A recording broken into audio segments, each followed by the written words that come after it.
মুক্তিযুদ্ধ করেছিলাম বঙ্গবন্ধুর নেতৃত্বে। বঙ্গবন্ধু আমার ধ্যান জ্ঞান, আমার চিন্তা চেতনা। যতদিন বেঁচে থাকবো মুক্তিযুদ্ধ নিয়ে বেঁচে থাকবো, বঙ্গবন্ধুকে নিয়ে বেঁচে থাকবো। মুক্তিযুদ্ধ করেছিলাম জয় বাংলা বলে, মুক্তিযুদ্ধ করেছিলাম বঙ্গবন্ধুর নেতৃত্বে। বঙ্গবন্ধু আমার ধ্যান জ্ঞান, আমার চিন্তা চেতনা। যতদিন বেঁচে থাকবো মুক্তিযুদ্ধ নিয়ে বেঁচে থাকবো, স্বাধীনতা নিয়ে বেঁচে থাকবো, বঙ্গবন্ধুকে নিয়ে বেঁচে থাকবো, এমন মন্তব্য করেন বঙ্গবীর আব্দুল কাদের সিদ্দিকী।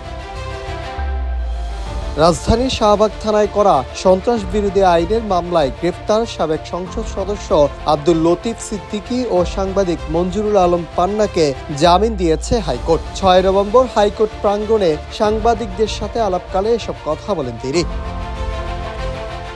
এ সময় কাদের সিদ্দিকী বলেন, আজকে লতিফ ভাইয়ের জামিনে বিচার বিভাগের প্রতি এখনো যে সাধারণ মানুষের আস্থা, তাতে প্রমাণ বহন করে বলে বিশ্বাস করি।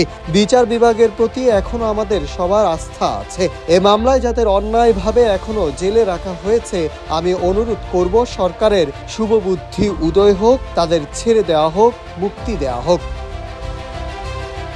এদিকে গত ২৯ আগস্ট রাজধানীর শাহবাগ থানায় সন্ত্রাস বিরোধী আইনে মামলায় আব্দুল লতিফ সিদ্দিকী ও ডাবি অধ্যাপক কার্জন সহ ১৬ জনকে কারাগারে পাঠানোর আদেশ দেন ঢাকার মেট্রোপলিটন ম্যাজিস্ট্রেট সারা ফারজানা হকের আদালত। শাহবাগ থানায় এসআই মোহাম্মদ আমিরুল ইসলাম এই মামলা দায়ের করেন। Nahid Hasan, news desk, Ittefaq.